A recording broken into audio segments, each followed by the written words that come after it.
All right, I want to talk to you guys about the importance of friendship, especially as you get older.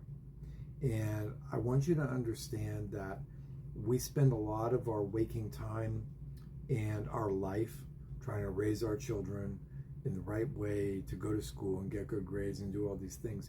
And we want them to be like, their mom or their dad or their aunt or their uncle or grandma or grandpa because, they're successful. And so we model those things that we want them to aspire to be. But the one thing that parents fail at in modeling appropriately is how to make friends and to show your children and to show your young adults that it is critical for you to be able to make friends into your old age. And you might be asking why. And the reason is because the moment you stop making friends, your quality of life degrades. Your quality of thinking degrades. The way you treat people degrades. And the life that you are living, regardless of your financial background and your stability or the house you have or the neighborhood you live in, all of that becomes secondary, doesn't it? Because your health declines.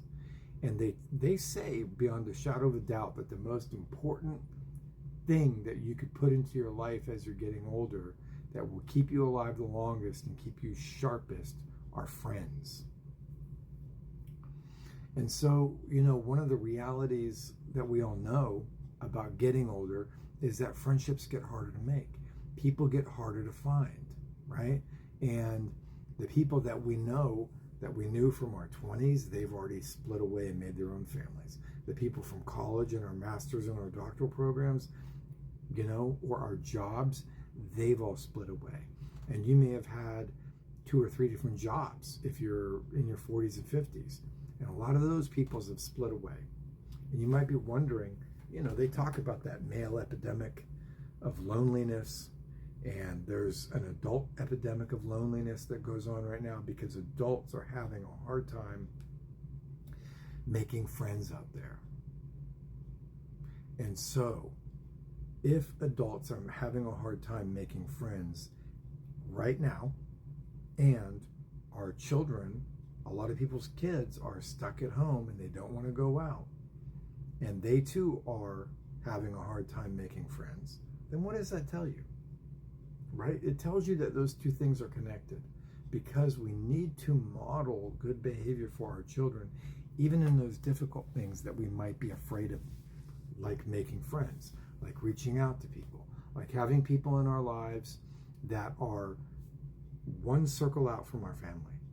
Because if you have nobody outside of your immediate nuclear family, I can guarantee you that that is a lonely place to be, regardless of the size of your family. And sometimes it could be a difficult place to be, because that is the importance of friendship, that you can go out and have lunch with people. You can go out and play pickleball or tennis or go hiking with those people. You can go out and go drive a car and go across town and go shopping with those people.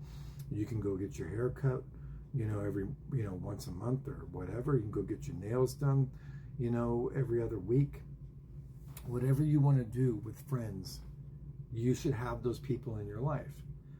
But we know that as people get older, they have less and less friends. By the time you hit 50, you could probably count the friends on not even one hand that you have, that you talk to on a regular basis, that you pick up the phone, or that they come by your house and pick you up. And you might think, I don't need people in my life. I'm busy enough with my kids and my husband or my wife and, my job or whatever. And the truth is, correlate that to, what medical science says about quality of life. And just know that you are robbing years off of your own life by being afraid to go out and engage with people. Meaning that your kids are going to grow up and you're not going to be there. You're going to have grandkids and you're not going to be there. And everybody's pissed off at the baby boomers right now, right? Because the baby boomers don't want to do nothing about being grandparents. But imagine some of you guys out there that are Gen X right now. You may not even make it because you're so isolated. So I want you to think about that right now as we go forward, and think about how we must model behavior for the people around us, for our other family members, for our wives, for our husbands, for our children. You have to go out there and model this behavior so that if they see you doing it, then they know they can do it too. Because living a lonely life, it's great to spend time by yourself. Trust me, you saw me on the golf course today all by myself. You see me riding my bike all by myself. You see me, lifting weights and kettlebells all by myself. You see me eating lunch in Palm Springs all by myself. I am not saying that doing things by yourself is bad. I sit up here and write novels and screenplays and read books and research all by myself in a house full of people. But I also have friends, and I have friends that call me every day, maybe once a week, sometimes once a month. I have some friends that call me once a year. You have to have friends. It is a moral imperative. It is the one thing that'll get you through whatever it is that you're struggling with. And it is the one thing that'll keep you alive, if that's important to you.